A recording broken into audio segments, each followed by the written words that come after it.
ان پہ جو آپ اس وقت مناظر دیکھ رہے ہیں یہ سعودی عربیہ کا ایک واقعہ ہے جو عرب کے تمام میڈیا چینل کی زینت بنا رہا اور اس وقت پاکستان کے سوشل میڈیا پلیٹ فارم پہ بہت تیزی سے اس کو شیئر کیا جا رہا ہے۔ اس واقعے میں ایسا کیا ہے کہ اس کو شیئر کرنا ضروری تھا؟ جس پہلو نے مجھے مجبور کیا کہ اس پہ ویڈیو بنائی جائے وہ اس کا آخری نقطہ ہے جو بہت خوبصورت ہے۔ واقعہ کچھ یوں ہے کہ سعودی عرب کے تاریخی شہر نجران سے تعلق ایک شخص محمد بن مرسل سے کسی موقع پر زبانی تلخ کلامی کی وجہ سے اپنے کزن کا قتل ہو گیا۔ اب عدالت نے ان کو قید کر لیا، کافی دیر یہ قید میں رہے۔ بالآخر عدالت نے یہ فیصلہ سنایا کہ اس قتل کے قصاص میں ان کی گردن اڑا دی جائے، یعنی سزائے موت سنا دی گئی۔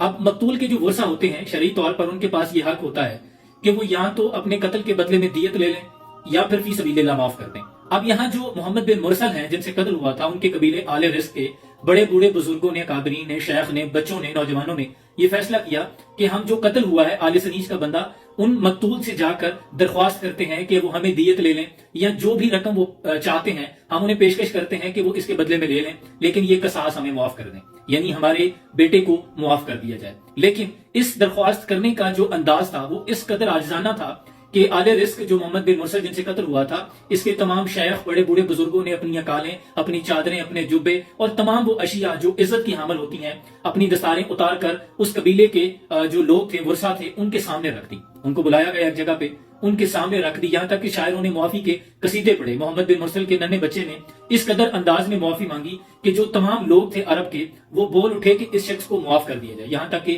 میڈیا چینل کے لوگ بھی یہ کہنے پہ مجبور ہو گئے کہ ان کو چاہیے کہ اس کو قصاص کو معاف کر دیں۔ تاکہ سعودی عرب کے تمام لوگ اس کی مغفرت کی دعائیں مانگنے لگے کہ اس کو معاف کر دیا جائے۔ وجہ یہ تھی کہ ان کی معافی مانگنے کا انداز اس قدر عاجزانہ تھا کہ ان کے بڑے بوڑھے بزرگوں نے اپنے آپ کو زمین پہ بٹھا لیا، دوزانوں بیٹھ گئے، کچھ نے گھٹنے باندھ لیے، کچھ نے اپنے سروں پہ خاک ڈالی، کچھ نے قصیدے پڑھے۔ لیکن اسلام کہتا ہے کہ جن کا قتل ہوا ہے یہ اختیار انہی کے پاس ہے، انہی کی ثوابدید ہے، وہ چاہیں تو معاف کر دیں، چاہے تو قصاص لے لیں، یعنی خون کے بدلے خون۔ لیکن وہ جو مقتول کے ورثہ تھے انہوں نے نہ تو جو رقم پیشکش کی جا رہی تھی اسے بھی ٹکرا دیا اور نہ ہی معافی قبول کی۔ انہوں نے کہا کہ نہیں، ہمیں اپنے قتل کا قصاص چاہیے۔ ان قانون کی خوبصورتی یہ ہے کہ وہاں کے قانون کے مطابق جو اسلام کا قانون ہے کہ ہر چھوٹا اور بڑا برابر ہے۔ مقتول کے ورثہ نے جو کہا قصاص لینا ہے تو عدالت نے اس پر پھر عمل درآمد کروایا۔ 20 ستمبر کو یہ جو گزرا ہے، محمد بن مرسل کی گردن قصاص میں اڑا دی گئی۔ یا ایھا الذین آمنوا کتب علیکم القصاص فی القتلی، اہل ایمان تم پر لازم کر دیا گیا ہے مقتولوں کا بدلہ لینا۔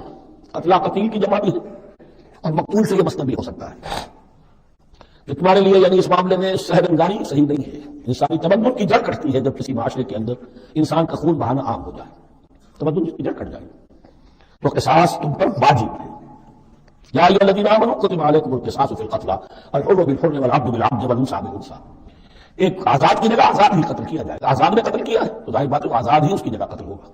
یہ نہیں وہ کہے میرا غلام لے جاؤ، میرے 2 غلام لے لو، نہیں، والعبد بالعبد، اور عبد کی جگہ عبد ہی ہوگا، جس نے قتل کیا وہی قتل کیا جائے گا، والانثى بالانثى، اور اگر قتل کرنے والی عورت ہے تو وہ عورت ہی قتل ہوگی۔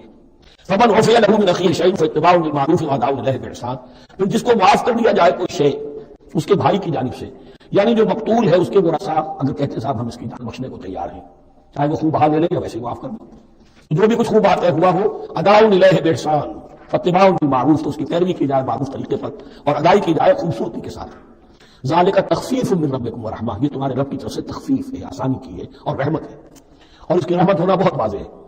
اگر یہ شکل نہ ہو تو پھر قتل در قتل کا سلسلہ جو ہے وہ جاری رہتا ہے۔ لیکن اگر یہ ہو گیا کہ قاتل کو لا کے سامنے کھڑا کر دیا، لو بھائی اب تمہارے ہاتھ میں اس کی جان ہے، چاہو تو یہ قتل کر دیا جائے گا، چاہو احسان کرنا چاہو بخشنا چاہو ویسے بخش دو، چاہو تو خون بہا دو۔ اس سے کیا ہوگا کہ دشمنیوں کا جو دائرہ ہے وہ پھر سمٹ جاتا ہے، بڑھتا نہیں۔ اس میں بڑی رحمت ہے اللہ کی طرف سے۔ قانون جو ہے اسلام میں قتل کا، اس میں مدعی ریاست نہیں ہوتی۔ آج کل ہمارے یہاں غلطی ہے، مدعی ریاست بن جاتی ہے۔ یہ مدعی ہوتا ہے یہاں پر جو بھی مقتول کے ورثاء ہیں، اور کسی کو صدر کو کیا صدر کے باپ کو بھی اختیار نہیں ہے کہ کسی قاتل کو معاف کرتے ہیں۔ اب اس میں یہ ہے کہ فرض کیجئے کسی شخص نے کسی مسلمان کو مار دیا، لیکن یہ اس نے کہا کہ میں نے تو مارا نہیں، میرے اتفاق سے میں نے تو تیر چلایا تھا، کسی جانور پر، کسی ہرن پر لگ گیا، ہو سکتا ہے، یہ ممکن ہے۔ تو اب کسی مسلمان کا مسلمان کو قتل کرنا 2 طرح کا ہے، قتل خطا اور قتل عمد۔ اس کا کیا حکم ہے؟ ما کان للمؤمن ان یقتل مؤمنا الا خطا، کسی مومن کے لیے یہ روا نہیں ہے کہ مومن کو قتل کرے مگر خطا کے طور پر۔ نشانہ چوک گیا، کسی کو جان لگا، اب گاڑی ہے، ایکسیڈنٹ ہو گیا، آپ چلا رہے تھے، اس کے نیچے آ گیا، مر گیا، آپ تو اسے مارنا نہیں چاہتے تھے۔ چنانچہ سعودی عرب میں یہ بھی اسی بد کے تحت یہ فیصلے ہوتے ہیں اس کے ایکسیڈنٹس کے، اس قانون قتل خطا کے تحت۔ وہ قانون کیا ہے؟ ومن قتل مومنا خطا، اور جو شخص کسی مومن کو قتل کر دے قتل خطا غلطی سے، فتحریر رقبۃ مومنۃ، تو ایک مسلمان غلام کی گردن کا آزاد کرانا،